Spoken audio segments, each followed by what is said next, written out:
بسم اللہ الرحمن الرحیم۔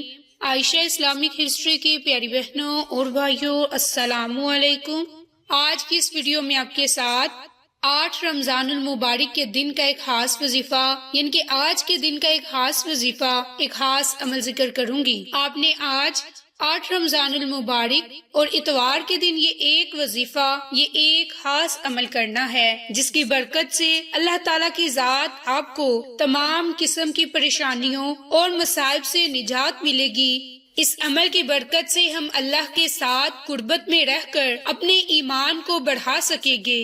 اس وظیفے کی برکت سے روزمرہ کی زندگی کے مسائل سے نجات ملے گی۔ بیماری ہو، غربت کی وجہ سے فاقہ کشی ہو، معاشی مسائل ہوں، تنگ دستی ہو یا رشتے کی رکاوٹ ہو، اس وظیفے کے پڑھنے سے ان تمام مسائل کے حل میں یہ کمال رکھتا ہے۔ تو میری اسلامی بہنوں، وہ وظیفہ بالخصوص قرآن پاک کی خوبصورت سورت یاسین پر منحصر ہے، جس کی تلاوت کرنے والے اپنی زندگیوں کو بہت زیادہ بدل سکتے ہیں۔ ایسی بہت سی مثالیں ہیں کہ جس سے ہمیں معلوم ہوا کہ تلاوت کرنے والوں نے اس وظیفے کو پڑھ کر کامیابی حاصل کی۔ یہ وظیفہ اکثر اذیت اور نقصان سے بچنے کے لیے پڑھا جاتا ہے۔ زندگی میں برے واقعات اور خطرے لاحق ہوتے ہیں تو ان آفات سے محفوظ رہنے کے لیے یہ خاص عمل ہے۔ میری اسلامی بہنوں اور بھائیوں، اس وظیفے کو پڑھنے سے ناکامیاں کامیابیوں میں بدل جائیں گی اور انسان کی زندگی کی خواہشات پوری ہوں گی۔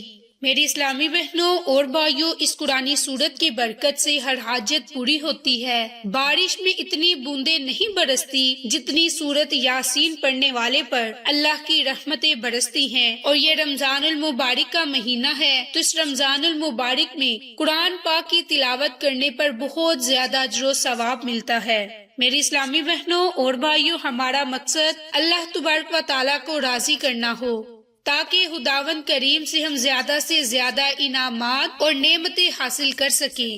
اور سورت یاسین جو اہم سبق سکھاتی ہے، ان میں سے ایک صبر ہے۔ اس لیے اس وظیفے کو مستقل مزاجی اور صبر کے ساتھ پڑھنا ضروری ہے۔ اس دعا کا ورد کرتے رہیں کہ اللہ سبحانہ تعالیٰ سے اپنی دعا کی منظوری مانگیں، تو انشاءاللہ آپ کی زندگی کو سورت یاسین بدل دے گی۔ تو میری پیاری اسلامی بہنوں اور بھائیوں، اس وظیفے کی تلاوت کرنے سے اللہ کی ذات آپ کو صحت اور تندرستی سے مالا مال کرے گا اور اس کے فضائل اور انعامات سے فیضیاب ہوں گے۔ تو میری اسلامی بہنوں، آپ نے آج اتوار کے دن 8 رمضان المبارک کے دن یہ ایک خاص عمل، یہ خاص وظیفہ کرنا ہے۔ انشاءاللہ اس عمل کی برکت سے اللہ کی ذات آپ کی تمام دعاؤں کو اپنی بارگاہ الہی میں قبول فرمائے گا۔ میری اسلامی بہنوں اور بھائیوں، آپ نے اب سورت یاسین کا یہ خاص عمل، یہ خاص وظیفہ کس طرح سے کرنا ہے، نہایت ہی غور و فکر سے ملاحظہ فرما لیں۔ آپ نے آج اتوار کے دن نماز ظہر ادا کرنے کے فوراً بعد اسی جگہ جائے نماز پر بیٹھ کر صرف اور صرف ایک مرتبہ سورت یاسین کی تلاوت کرنی ہے۔ اور جب آپ اس آیت مبارک سلام قولا من رب الرحیم اس آیت پر پہنچے تو آپ 7 مرتبہ اس آیت کو پڑھیں، اور اس آیت کو پڑھنے کے دوران آپ کی حاجت، آپ کا مقصد آپ کے ذہن میں ہو، پھر آپ اپنی سورت یاسین کو مکمل پڑھ لیں اور پھر اللہ تعالیٰ سے دعا مانگے۔ اللہ تعالیٰ سے رو رو کر، گڑ گڑا کر اپنے گناہوں پر ندام ہوں اور اپنی جائز حاجات کے لیے دعا مانگے، تو انشاءاللہ اللہ تعالیٰ کی ذات نے چاہا تو وہ آپ کی ہر دعا کو اپنی بارگاہ الہی میں قبول فرمائے گا۔ میری اسلامی بہنوں، آپ کو آج کی یہ ویڈیو پسند آئے تو اسے لائک، شیئر اینڈ سبسکرائب کریں۔ جزاک اللہ۔